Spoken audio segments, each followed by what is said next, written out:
Hello students, welcome in the science era. मैं प्रियंका सैनी दोबारा आपके सामने चैप्टर सेल को एक्सप्लेन करने के लिए। पर इससे पहले मैं कुछ बात करना चाहती हूँ। हमेशा जब भी हम एक क्लास को जंप करके नेक्स्ट क्लास में जाते हैं, 8th क्लियर कर 9th में जाते हैं, तो कहीं ना कहीं हमें ऐसा लगता है कि पता नहीं इस क्लास में नया क्या होगा, कैसे होगा, क्योंकि सिलेबस ऑलमोस्ट एडवांस हो चुका होता है।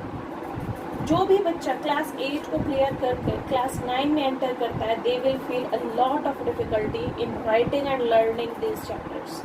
But if you will follow my videos, you will make the notes according to my videos, you will definitely score good marks.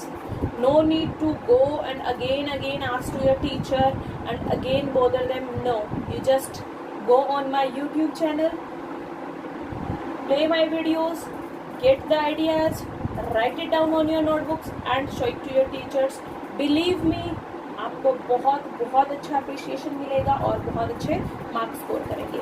मेरा सारा सिलेबस आपकी CBSE NCERT से है, ताकि आप लोगों को कुछ ज़्यादा एक्स्ट्रा करने की ज़रूरत ना पड़े। इतना ही इनफ है आपकी 9th के लिए और ये बेस है आपकी क्लास 10th के लिए। इवन जो बच्चे PMT की प्रिपरेशन करना चाहते हैं और उन्होंने अपनी 9th और 10th में ध्यान नहीं दिया है, वो भी इन वीडियो से बेनिफिट ले सकते हैं, अपना बेस क्लियर कर सकते हैं और अपने PMT में प्रमोट हो सकते हैं। Let's start with the new topic, that is cell theory. In the last episode we have discussed about the basic introduction of cell, who has discovered, how discovered, what is microscope, what is electron microscope. Now the next step is cell theory. Cell theory was given by two biologists, Schedon and Sequan. Schedon and Sequan give these 2 points, but later on one more scientist comes in existence, जिसका नाम था Rudolf Virchow. स्कीडन and सेक्वान ने cell theory दिया था। सबसे पहले अगर आपके पास क्वेश्चन आता है, name the scientist those who have given the cell theory, so आपका आंसर होना चाहिए स्कीडन एंड सेक्वान। फिर एडवांस लेवल का क्वेश्चन आता है, who has modified the cell theory, so Rudolf Virchow has modified the cell theory. अब सिलेबस के साथ साथ मैं आपको क्वेश्चन फॉर्मेट में देती रहूंगी मटेरियल, ताकि आपको पता चले इसका ऐसा क्वेश्चन आएगा तो आपको क्या आंसर करना पड़ेगा। आप don't need to be confuse, just be concentrate and be ready with the notebook and the pen, right? So let's come start with the first point. All plants and animals are composed of cells. जितने भी पौधे हैं और animals हैं, सभी जीवित हैं, सभी संजीव हैं, और वो सब किससे बने हुए हैं? सेल से। किससे बने हुए हैं? सेल से। ये पहला पॉइंट है सेल थ्योरी का। Cell is the basic unit of life, और सेल ही किसी भी जिंदगी की सबसे बेसिक यूनिट है, सबसे छोटी इकाई है, जिसके बिना कोई भी लाइफ एग्जिस्ट कर ही नहीं सकती। ये 2 पॉइंट दिए थे आपको स्कीडन एंड सेक्वान ने। इनमें से एक प्लांट बायोलॉजिस्ट था और एक एनिमल बायोलॉजिस्ट।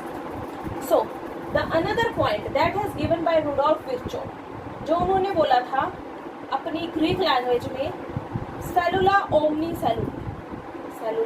सेलुले, जिसका मतलब all cells arise from pre existing cell. हर पुरानी सेल एक नई सेल को बनाती है, या हम कह सकते हैं हर एक नई सेल एक पुरानी सेल से बनती है। जिस तरह हर एक बच्चा अपने माँ बाप से आता है, उसी तरह हर नई सेल अपनी पुरानी मदर सेल से आती है। सो मदर सेल डिवाइड होकर डॉटर सेल्स बनाती है, फिर डॉटर सेल्स मदर सेल में कन्वर्ट हो जाती है और दोबारा से वो डॉटर सेल बनाती है। ऐसा नहीं है कि अंडा पहले आया मुर्गी पहले आया, सबसे पहले सेल आया, सेल ने अपने से नई सेल्स बनाई और फिर पूरी लाइफ का क्रिएशन हो गया। बट इन सब पॉइंट्स को जो डिनाई करता है वो है virus. Virus is living when it is inside the body. जब ये किसी बॉडी के अंदर है तो ये लिविंग फॉर्म में है, और जब ये बॉडी के बाहर आ जाता है तो ये नॉन लिविंग फॉर्म में आ जाता है। That's why it is the exception for the cell theory. Next topic we are discussing about the type of cells. Cells कितने तरह की होती है? अगर हम नंबर के बेसिस पे बात करें तो सेल होती है 2 तरह की। नंबर के बेसिस पे सेल होती हैं 2 तरह की। कोई भी cell, so any organism can be unicellular और मल्टीसेलुलर। यूनिसेलुलर मीन्स जिसके पास सिंगल सेल हो, एंड मल्टी सेलुलर मीन्स जो बहुत सारी सेल से मिलकर बना हो, जो मेनी सेल से मिलकर बना हो, उसे बोलेंगे हम मल्टी सेलुलर ऑर्गेनिज्म। ये था सेल का division on the basis of number. Now on the basis of its composition, cell होती है दो तरह की। On the basis of its composition cell होती है दो तरह की, and it is the most important difference of cell. Prokaryotic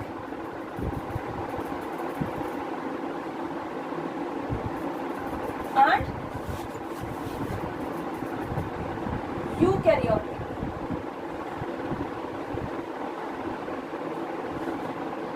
Now pay little bit more concentration. Science बनी हुई है वर्ड्स को कंबाइन कर कर। जब भी हम वर्ड्स को ब्रेक करेंगे हमें उसका मतलब मिल जाएगा। प्रो का मतलब होता है बिफोर, प्रो का मतलब होता है बिफोर, और कैरियोट का मतलब होता है न्यूक्लियस। वो सेल जो न्यूक्लियस के डेवलप होने से पहले थी, वो सेल जो न्यूक्लियस के डेवलप होने से पहले थी। और यूकैरियोट, यू का मतलब होता है ट्रू, और कैरियोट का मतलब होता है न्यूक्लियस। वो सेल जो कि एक कंप्लीट ट्रू न्यूक्लियस जब फॉर्म हो गया था, जब वो सेल आई थी, उसको बोलेंगे हम यूकैरियोटिक सेल। सो सेल दो तरह की होती है, प्रोकैरियोटिक और यूकैरियोटिक सेल। प्रोकैरियोटिक और यूकैरियोटिक सेल। जब किसी सेल के पास कोई न्यूक्लियस ही नहीं होगा, दैट मीन्स उस सेल का साइज होगा बहुत ही छोटा। तो प्रोकैरियोटिक सेल्स का साइज होता है हमेशा small, 1 to 10 micrometer, 1 to 10।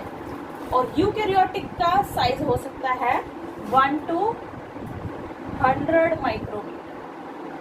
Prokaryotic cells जिनके पास न्यूक्लियस ही नहीं है, तो ये दूसरी सेल्स के साथ कंबाइन नहीं कर सकती, सो दे आर यूजुअली यूनिसेलुलर। कैसी होती है ये? unicellular. They are usually unicellular. They can be, eukaryotic cell can be uni or multicellular. ये unicellular भी हो सकती है और multicellular भी हो सकती है। जैसे कि मैंने आपको बताया कि इनका न्यूक्लियस अच्छे से डेवलप नहीं होता, दैट मीन्स ये नहीं है कि इनके पास जेनेटिक मटेरियल नहीं होता। इनके पास जेनेटिक मटेरियल तो होता है, पर वो मेम्ब्रेन बाउंड नहीं होता। सो हम लिख सकते हैं नो मेम्ब्रेन बाउंड न्यूक्लियस। इनके पास कोई भी मेम्ब्रेन बाउंड न्यूक्लियस नहीं होता।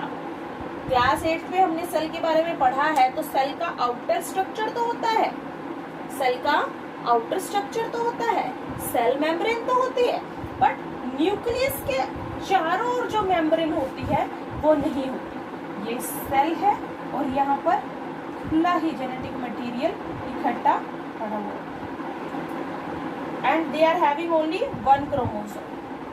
कितने क्रोमोसोम होते हैं इनके पास? सिर्फ और सिर्फ 1 chromosome.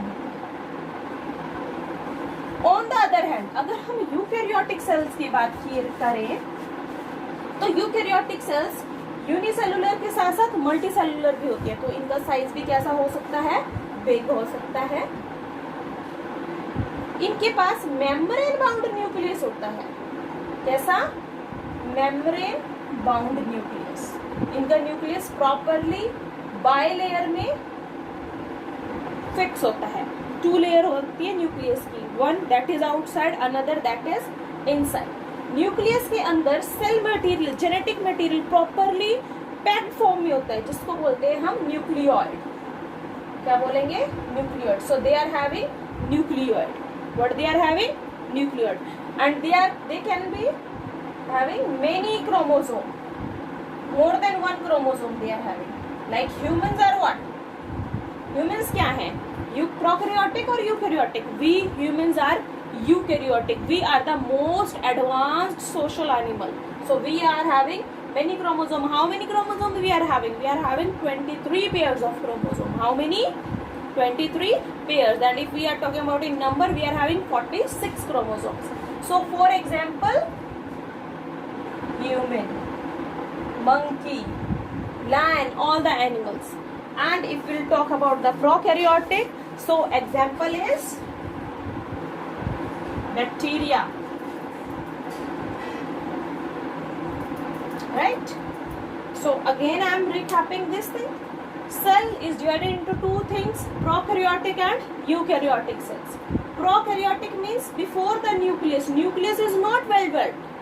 Nucleus is not well developed. In the eukaryotic, they are having one outer membrane and their nucleus is also well maintained. In the nucleus, they are having their genetic material gathered at one particular place. But here it is just lying separately. All the cell organelles are present properly. One important point that I forgot to tell is they are having 70S ribosome. They are having 70S ribosome. Now what do you mean by 70S ribosome? 70S means they are having 70 sedimentation coefficient. Now for this sedimentation coefficient, you can follow up my own another video. I have given you in the description box. So this 70S ribosome is present in the prokaryotic cell, but in eukaryotic cells we are having 80S ribosome. We are having 80S ribosome. Eukaryotic cell consists of all the cell organelles in a proper functional way. But in the prokaryotic, they are not having many, they are having only essential cell organelles. They are small in size, their size can be 1 to 10 micrometer.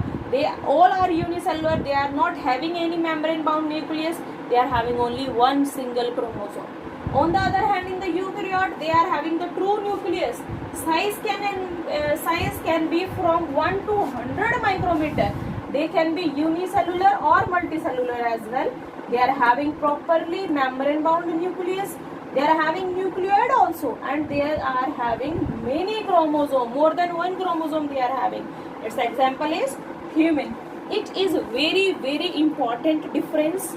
Many a time this question is coming as a 3-mark question in your final exams. Believe me, you just learn it and you will get definitely complete marks.